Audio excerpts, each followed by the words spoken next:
AP24 news पर वक्त हो गया है दिन भर की 10 बड़ी खबरों का। देश के प्रधानमंत्री आज दिल्ली IIT के 51वें दीक्षांत समारोह में वीडियो कॉन्फ्रेंसिंग के जरिए शामिल हुए। प्रधानमंत्री ने छात्रों को संबोधित करते हुए कहा कि कोरोना काल ने बहुत कुछ बदल दिया है। इस संकट की घड़ी में हमें नई सोच की जरूरत है।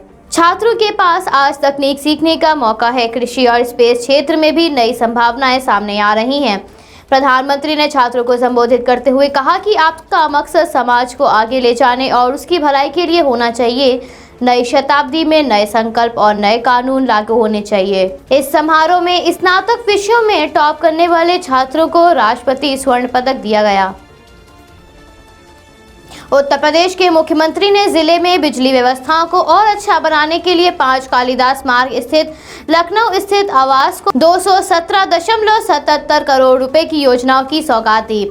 मुख्यमंत्री 12.30 करोड़ रुपए के कार्यों की वर्चुअल लोकार्पण किया और 92.03 करोड़ के कार्यों का शिलान्यास किया। मुख्यमंत्री योगी आदित्यनाथ ने 108.52 करोड़ रुपए के कार्यों की घोषणा की है। इससे नगर निगम के क्षेत्रों में आने वाले इलाकों में बिजली आपूर्ति की व्यवस्था को और मजबूत किया जाएगा। मुख्य अभियंता देवेंद्र सिंह ने बताया कि मुख्यमंत्री योगी आदित्यनाथ ने 215.77 करोड़ की लागत से बिजली निगम की कई योजनाओं का वर्चुअल लोकार्पण किया और शिलान्यास किया। महाराष्ट्र के मुख्यमंत्री ने फिल्म सिटी को लेकर उत्तर प्रदेश के मुख्यमंत्री को चुनौती देते हुए कहा कि अगर हिम्मत है तो वो फिल्म सिटी को उत्तर प्रदेश में ले जाकर दिखाएं।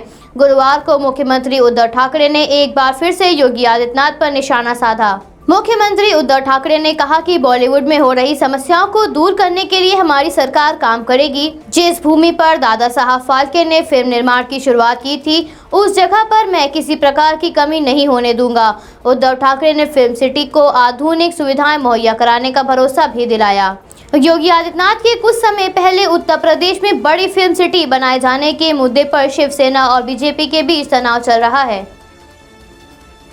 बिहार के मुख्यमंत्री नीतीश कुमार ने अपने चुनावी रैली के संबोधन में कहा था कि ये उनका आखिरी चुनाव है, जिस पर शिवसेना प्रवक्ता और राज्यसभा सांसद शिवसेना नेता संजय राउत ने कहा कि नीतीश कुमार जी बहुत बड़े नेता हैं, वो अपनी पारी खेल चुके हैं। यदि कोई नेता कहता है कि ये मेरा आखिरी चुनाव है तो उसे सम्मान के साथ विदाई देनी चाहिए और अभी चुनाव में जनता उनको रिटायर कर देगी।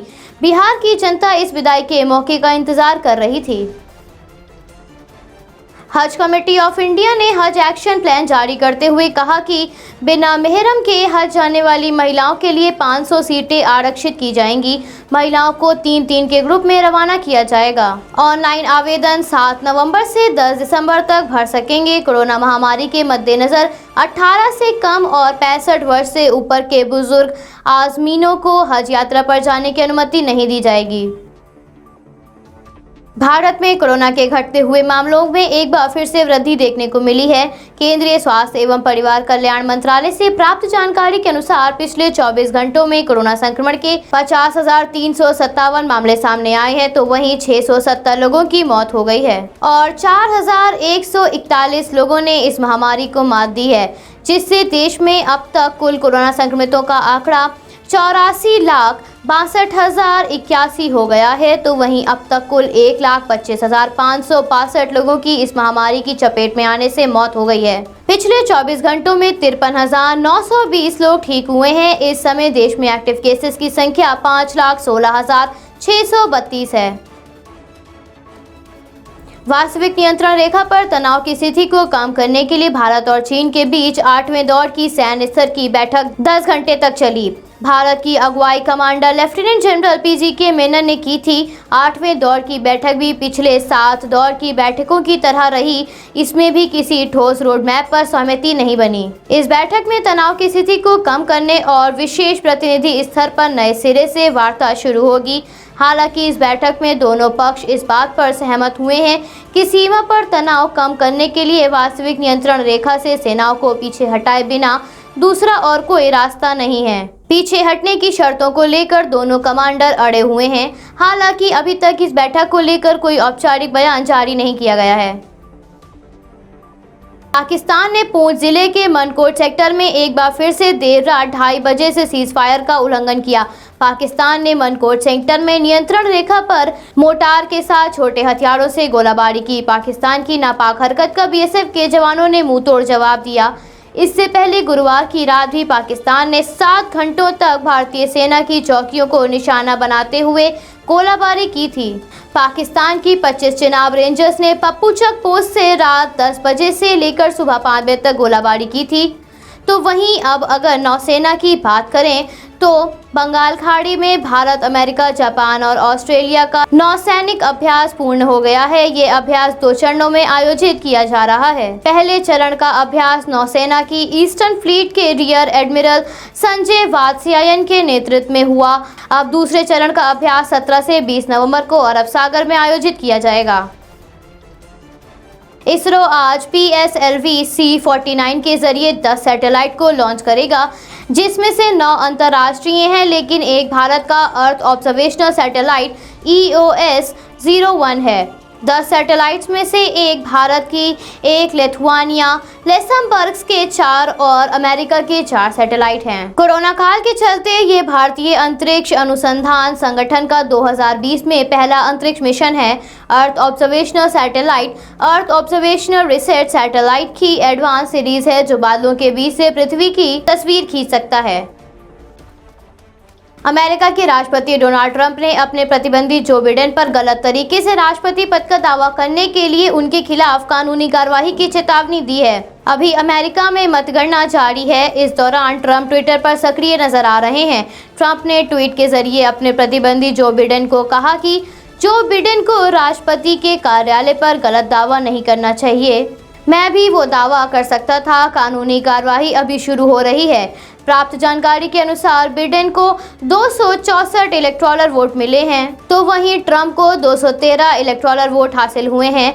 ट्रंप एरिजोना में 38,455 वोटों से बिडेन के पीछे हैं। तो वहीं जॉर्जिया की बात करें तो ट्रंप 4,224, नेवाडा 22,657 और पेंसिल्वेनिया में 19,500 वोटों से ट्रंप पिछड़ते हुए नजर आ रहे हैं। ट्रंप ने चुनाव की प्रामाणिकता को चुनौती देते हुए कहा कि इस चुनाव में मतदाताओं के साथ धोखाधड़ी की जा रही है। ट्रंप के समर्थकों ने सड़क पर उतरकर तेज संगीत के साथ मतगणना रोकने की कोशिश की। Bureau report AP24 news Lucknow.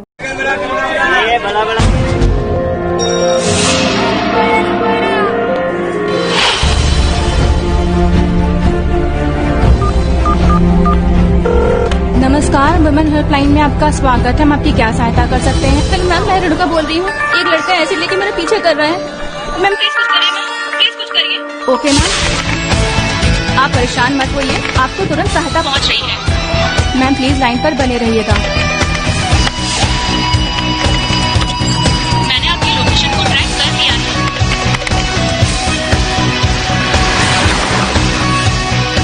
Ma'am आप भीड़ भाड़ वाले एरिया की तरफ जाएं।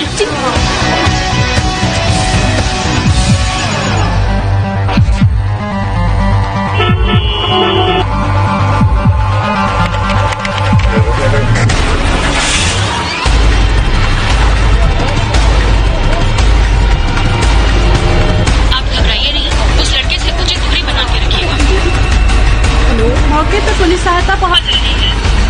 रुकिएगा नहीं, चलते रहिएगा। कुछ क्षणों में पुलिस सहायता आप तक पहुंच रही है। जी मैं इधर ही हूँ।